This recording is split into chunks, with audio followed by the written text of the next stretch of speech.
그 기후 변화를 생각을 하면 정말 여름이 더운 날이 훨씬 더 많아졌죠. 여러분들 어렸을 때보다. 뭐 우리 어렸을 때도 덥긴 더웠어요. 30도가 넘고 35도가 되고 이런 때도 있었는데 그 더운 기간이 뭐 한 달이 넘고 이러진 않았잖아요. 뭐 일주일 많으면 보름 이러는데 날이 가면 갈수록 이 32도, 33도 이상의 그것도 저녁에도 그런 30도 이상의 날씨가 점점 더 길어지는 것 같아요. 그러다 보니까 뭐 우리만 그런 게 아니라 전 세계적인 현상이니까 해수면 온도도 높아지고 해수면도 많이 상승을 했어요. 그런데 또 이렇게 막상 바다에 가보면 정말 상승한 거 맞나? 이제 뭐 별로 그렇게 못 느끼잖아요, 우리는. 아, 상승한 것 같아요, 바다에 가면? 그렇잖아요. 근데 사실은 전 세계 다른 이제 저지대 뭐 방글라데시나 이런데 저지대 이런 데는 정말 해수면이 올라가고 있거든요. 그래가지고 점점 자고 일어나 보니까 자기네 논이나 밭이 이렇게 물에 잠기고 막 이러는 거예요. 실제로 저쪽에 베니스 여기도 몇 번 물에 잠기고 막 그랬잖아요. 보면. 근데 우리나라는 왜 별로 못 느끼지? 우리나라는 벌써 몇 년 전부터 계속 해안가에 제방을 너무 잘 쌌어요. 도로를 만든다, 해안도로를 만든다고 거기다 시멘트로 다 이렇게 그 도로를 만들면서 약간 높게 이거 벽이라고 해야 되나? 담도 쌓고 그렇게 해가지고 많이 못 느끼는 거예요, 우리나라는. 그러니까 환경이 좀 달라지긴 했어도 사실은 우리나라가 이렇게 그 예전에는 어떻게 그 배웠냐면 사계절이 뚜렷한 나라, 우리나라 좋은 나라 금수강산 삼천리라고 이렇게 늘 그렇게 생각을 해요. 우리나라가 정말 좋구나. 또 해외에 가도 우리나라가 참 좋아요. 그런데 가만 보면 여름마다 태풍이 몰아닥치고 비가 오면 200mm, 300mm 뭐 작년에는 저 남원 이런 데 500mm 막 이렇게 왔잖아요, 보면.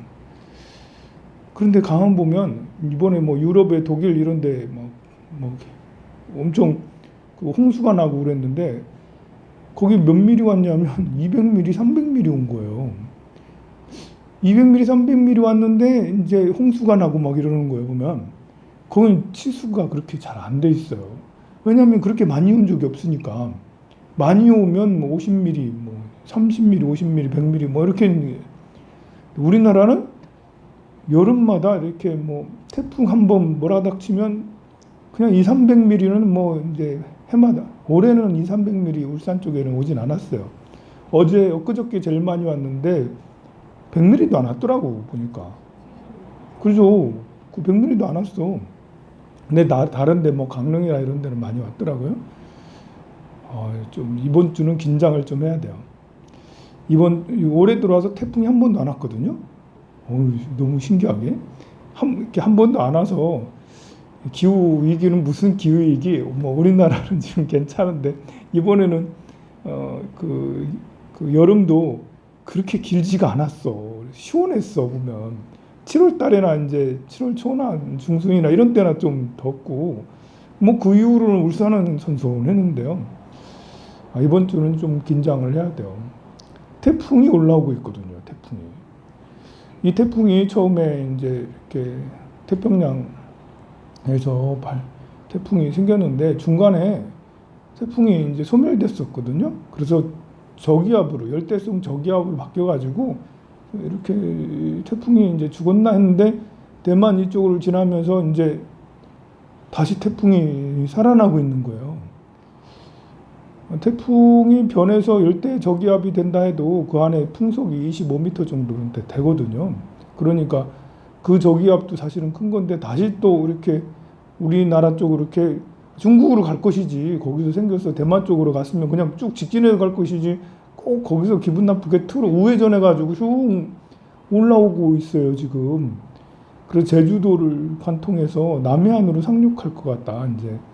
근데 거기다가 이렇게 중국 쪽에서 오는 저기압이 있고 지금 장마 전선이 걸쳐 있고 야 이래 되면 바람도 세고 또 태풍에서 오는 그 수증기나 이런 것들이 겹쳐지고 이러면 야 이건 좀 만만치 않다. 야 이런 이제 100mm 이런 것들은 간단하게 넘어버리고 200~300mm 정도는 오지 않겠나. 그럼 많이 오는 데는 500mm까지도 올 수 있지 않겠나. 그런 생각이 들어요. 근데 사실은 우리 대한민국은 이제 뭐 200mm, 300mm 정도 내리는 게 연례 행사처럼 그래 돼 있기 때문에 치수가 나름대로 잘 돼 있어요. 치수가. 물론 이제 침수 지역이 있긴 하죠. 침수도 금방 극복하고 또 이렇게 치수가 어느 정도 돼 있어서 300mm가 넘으면 문제가 생기지만 300mm 이하 정도는 우리가 감당할 수 있어요. 그러니 우리나라는 기후 위기가 생겨도 그렇게 체감을 못 느끼는 것이 대비가 잘 돼 있는 거예요. 아니 저 유럽이라든지 뭐 이렇게 그 미국 이런 데는 보면 에어컨도 없이 살았어 사람들이. 심지어 이렇게 자동차도 굉장히 고급 자동차도 에어컨이 없었어 그런 나라는. 왜냐면 에어컨이 필요 없는 나라니까. 근데 우리나라는 에어컨도 돼야 되고 히터도 돼야 돼. 여름에는 30도, 35도 많이 올라가면 36도, 7도 뭐 대구 같은 데는 자주 35도 이상 올라가잖아요. 또 겨울에는 마이너스 20도 진짜 추울 때 마이너스 17도, 20도 되잖아요. 대관령 이런 데는 마이너스 30도 뭐 이렇게 그냥 넘어가요 보면. 그러다니까 난방시설도 빵빵하게 해야 되고 냉방시설도 빵빵하게 해야 돼요. 우리나라처럼 여름과 겨울에 온도 편차가 한 60도, 70도 되는 나라는 잘 없어요. 잘 없어요. 지금에야 이제 생기기 시작하죠. 기후위기 때문에. 근데 우리나라는 그게 이제 이미 오래 전부터 그랬기 때문에 뭐 모든 전자제품이나 생활 뭐 이런 것들이 다 거기에 대비가 돼 있어요. 도로나 이런 것들도 보면 그런 거 보면 그 좋은 건지 나쁜 건지 조건이 굉장히 안 좋죠. 그렇지만 조건을 극복하고 우리는 잘 대비해 왔다. 근데 앞으로는 또 이렇게 에너지 문제 때문에 자꾸 이제 그 탄소 저감을 하라고 그래서 저탄소를 하다 보니까 이제 그 화력 발전소 하지 말아야 되고 뭐 이래 되니까 이제 앞으로 우리가 전기 시대가 될 거거든요. 이제 석탄이나 아니면 석유 이런 걸로는 한 이제 그 탄소 발생이 너무 많으니까 전기로 이제 다 바꾸고 있는 그런 추세인데 우리가 앞으로 여기에 대해서 우리가 대비가 잘 안 돼 있어요.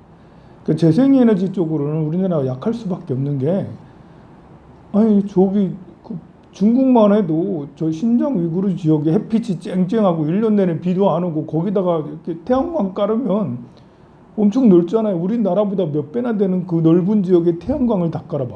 그럼 전기가 얼마나 뭐 중국만 그러겠어요. 다른 나라들도 그런 나라가 정말 많아요. 우리나라는 풍력을 하려고 해도 우리나라가 바람이 내륙에 그렇게 센 편이 아니거든요.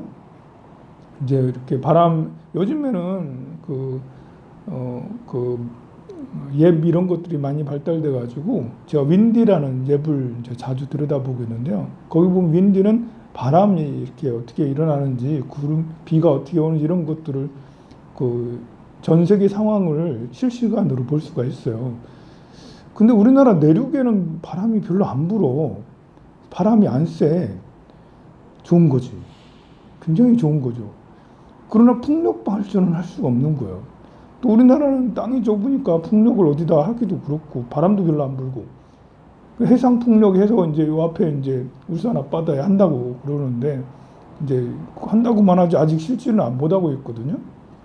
뭐 그런 문제.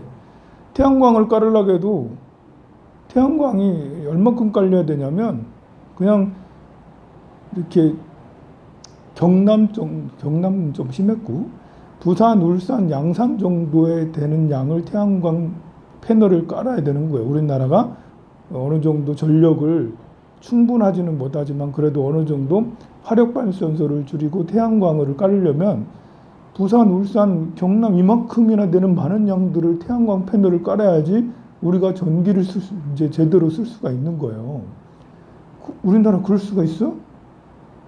산에다 하면 여름에 비 많이 오면 산사태 나는데 뭐 이 참 난감합니다.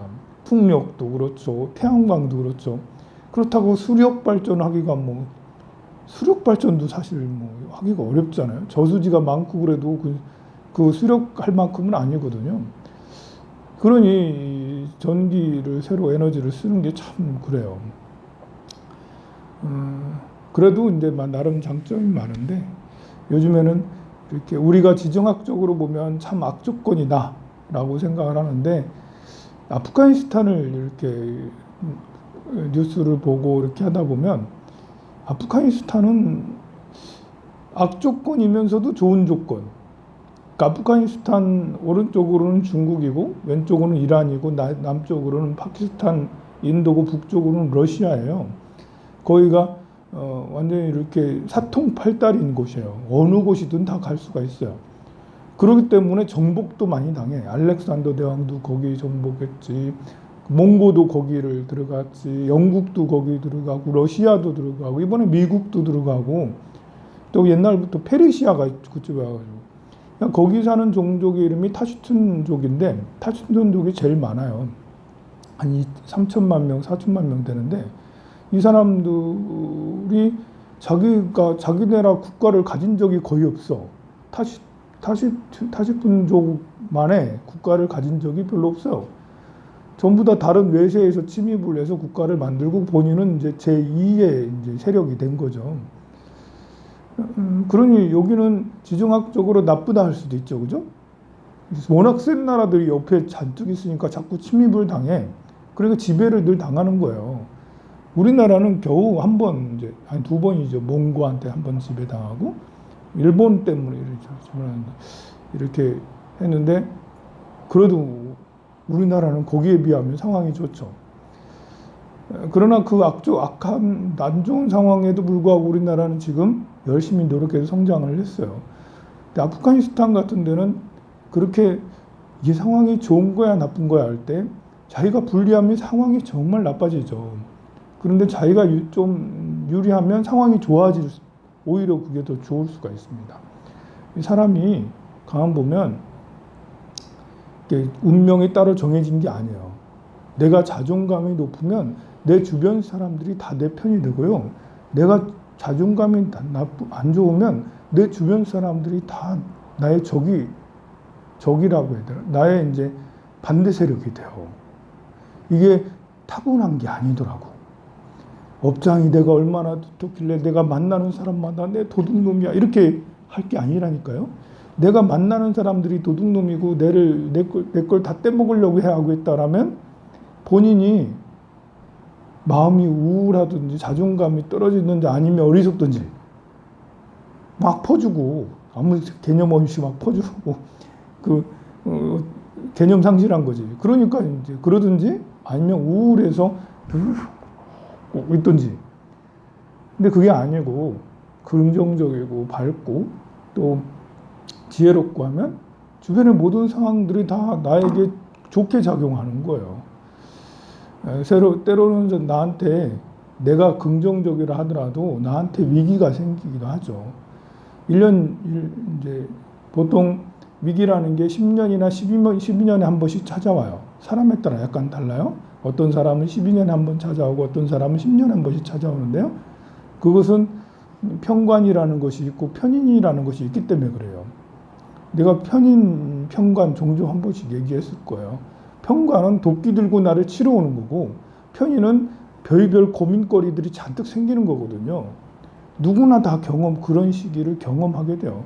마치 아침이 있고 점심이 있고 밤이 있고 새벽이 있는 것처럼 아니 하루 중에도 밤에는 깜깜하니까 어둡잖아. 낮에는 한낮이고 그런 거죠. 우리 인생의 주기에도 10년, 12년 사이에 사이클들이 있는데 내가 아무리 긍정적이라도 편관의 이제 그런 상태가 오기 마련이거든요. 그러면 우리는 밤이 되면 밤에 적응을 해서 쉬면 돼. 밤에 여러분들이 12시에 나와가지고 밭에 콩 심고 뭐 하겠어요? 밤에 콩 씹는 게 낫겠어요? 아침 7시, 8시에 콩 씹는 게 낫겠어요? 당연하죠. 그게 맞게 7시, 8시에 나가서 콩 심으면 햇빛도 안 쨍쨍하고 시원하니 이제 콩 심고 딱 오면 되는데 꼭 이제 어리석은 사람 밤 12시에 나가가지고 콩 심는다. 햇빛이 쨍쨍하니 오후 1시, 2시에 가서 콩 심는다고. 이러되면 이제 안 맞는 거죠. 이렇게. 그러다니까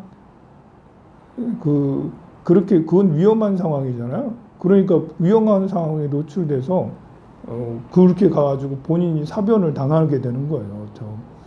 안 좋은 때는 나 자신을 기르면 돼요. 쉬든지 아니면 공부를 하든지. 그래서 내 마음 관리를 잘하는 게 중요해요. 상대방이나 상황이 내 마음에 안 들게 움직여줄 수밖에 없어요. 세상엔. 내가 긍정적이고 능력이 좀 커지면 내 주변에 많은 사람들이 나를 칭찬해주고 내가 하자는 대로 잘 따라서 해요. 그런데 그게 아니고 내가 이렇게 마음의 힘이 약하면 약할수록 나를 반기를 드는 사람이 많아져요. 그런데 내가 아무리 생각의 에너지가 좋고 하더라도 내 주변 나의 반기를 드는 사람이 있을 수밖에 없는 거예요. 그것에 대해서 스트레스를 받으면 그러면 마음이 더 다운이 돼서 본인만 힘든 게 아니라 주변 사람들까지 전부 다 힘들게 될 수가 있어요. 그러니 살면서 욕 좀 먹으며 살자. 욕 먹는 게 당연하다. 저는 열심히 잘 살고 있거든요. 어제 백중도 너무 잘 된 것 같죠, 그죠? 너무 잘 되고 우리 황용사도 떡도 맨날 잘 만들어가지고 나눠주고 제가 맨날 어디 안 나가고 북카페 맨날 지키고 있고 얼마나 성실해요. 와, 세상에 내가 생각해도 내가 너무 성실해. 그러나 이제 욕하는 사람이 없겠습니까? 이제 욕하는 사람이 있어요. 있는 거 알아요. 바로 내가 여기 있는데 저 넘어서 욕하는 사람이 있어요. 여기 있는데도 저 앞에서 욕하는 거 알아요. 저도. 그러나 그런 욕을 이제 뭐 옛날 얘기 다 꺼내기도 하고 지금 혹시 뭐 하는 거 아니야 이런 기도 하고 또 별의별 이제 추측도 하고 또 저도 실수하는 게 있겠죠. 아무래도 그런 것도 하고 하지만 저는 그것을 매우 당연한 거다 생각을 해요. 또 절에 이렇게 우리 절은 그래도 요즘에는 서로 이렇게 A 그룹, B 그룹 서로 싸우는 일이 잘 없는데요. 저는 사람들끼리 서로 갈등하고 싸우는 것이 당연하다고 생각을 해요. 이렇게 나영보살님하고 이렇게 칠보당보살님하고 서로 인연전연하며 싸울 수 있다고, 그죠? 그러면 이제 살면서 어떻게 20년, 30년 동안 늘 좋을 수가 있어요. 서로 이렇게 욕하면서 이렇게 이런저런 이렇게 싸울 수 있는 거예요. 생각이 다르거나 상황이 달라지면 둘이 아무리 사이가 좋아도 싸울 수 있는 거지. 저는 당연하다고 생각해요. 그래서 그냥 둬요. 싸우면 부처님이 알아서 해주시겠지. 근데 서로가 싸울 때 그것을 심각하게 여기는 게 저는 더 나쁘다고 생각해요. 문제 있네. 황룡사는 사람들이 서로 싸우고 저래. 여기는 이상한 곳이네. 그래서 왜 서로 이렇게 그러지? 그걸 문제 있다고 생각하면 둘도 그걸 굉장히 이제 이렇게 스트레스가 더 심한 거예요. 우리 싸우지 말아야 되는데 내가 부처님 죄송합니다. 우리 안 싸우기로 했는데 어쩌다 보니까 또 싸우고. 근데 가만히 앉아 있으니까 분해요. 또 볼 때마다 기분 나쁘고 짜증나요. 이렇게 더 스트레스가 커져요. 그게 아니고 싸울 수도 있는 거지. 부릉 하고 해가지고 둘을 팡 하고 나서 이렇게 그럴 수도 있는 거다. 이제 사람이 살다 보면 의견이 다른데 내 의견을 꿍 하고 있는 것보다는 이야기를 하는 게 더 나은 거지. 한번 싸울 수도 있지라고 생각하면 그 다음 날을 부담이 덜하는 거예요. 그 다음 날 봐서 다시 웃으면서 얘기할 수가 있는 거거든요. 근데 싸운 것이 너무 잘못 왔고 미안하고 부처님한테 미안하고 속으로는 분한 게 남아있고 또 이제 스님한테 미안하고 또 남보기도 부끄럽고 막 이렇게 이래 되니까 이제 그 싸움이 더 오래 가는 거예요. 싸움이 당연하면 남북이는 별로 안 부끄러워. 뭐 쟤도 싸우고 쟤도 싸우는데 나도 좀 싸우지 뭐 이러면서 그러면 스님 그러면 황룡사는 이 사람도 싸우고 저 사람도 싸우고 저 사람도 싸우라는 건가요? 태도가 이러면 이런 생각을 가지면 오히려 싸움은 일어났다 하더라도 자주 일어나지 않고 그 도량은 화기애애할 수가 있어요. 그게 아니고 우리 도량이 싸움이 안 일어나게 하기 위해서 내가 굉장히 주시하고 노력하고 좀 둘 사이에 약간 뭔가 탁 이상하기만 해도 내가 그러면 감지해서 하지 말고 저 가만히 있어 이렇게 하면 나오던 두 사람도 안 나오게 돼요. 그런 곳은 꽉 뭔가 숨 막히잖아. 사람이 살아갈 수가 없어요. 그런 곳은. 그 나중에 보면 아무도 없어. 그러면 차라리 싸우던 시절이 그리워. 싸우던 시절. 코로나 이런 것들 때문에 사람들도 안 모이잖아요. 예전에 모였을 때 이렇게 사람끼리 얼마나 갈등하고 그랬습니까? 근데 지금은 아무도 안 오니까 차라리 그때가 좋아. 이게 너무 이렇게 꽉 지려고 하면 그러면 이제 본인도 힘들지만 세상이 다 힘들어요. 아프가니스탄 더 얘기를 해야 되는데 그만하고 다음에 또 이야기를 하도록 하겠습니다. 성불하세요.